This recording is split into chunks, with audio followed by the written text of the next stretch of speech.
You know, owning horses and using horses on ranches is one thing, and they perform a job for us. This video is strictly for educational purposes only.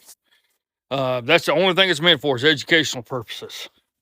But you know, as ranchers and people that ride horses for a living, that horses work for them, we do everything we can to make sure that they stay in good health, that they're healthy, they're fit, they're able to do the job. We train them in a way that helps us get our job done. But every once in a while, something will happen. And you got some doctoring to do. Step over. You got to doctor a horse every once in a while. And in doctoring a horse, you got to figure out what's wrong with them. Well, no, Mick's no different. You know, I've had Mick. We got Mick. I think Donna Joe bought Mick when he was just like 1.5, 2 years old. And I'm the only person basically that's ever rode this horse. And Mick's a good horse. He's my steady Eddie. Now, I've been blessed. Mick has never hurt himself, ever. Have no wire cuts down here. He does have a couple of wire cuts on his chest that were when he was young. But other than that, he's not one to hurt himself until here recently. Now, this is for educational purposes only.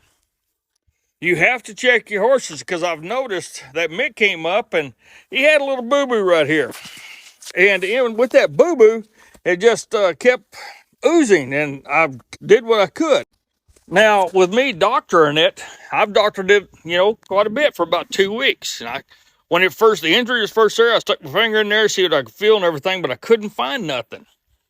Well, here lately, it kept on, and there was always some pus and stuff. And I'm kind of like, what in the world? But for educational purposes only, I've noticed this area right here just kept getting swollen, and some pus was coming out of it. So I finally made the decision to go to the vet today. So I called the vet, went in there, and he's kind of like, well, that does feel kind of strange. Maybe it's a stick.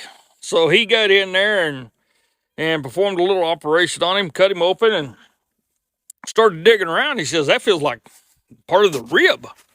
So after some more digging and investigating, found out it's not a rib. This is what it is. This is what it is.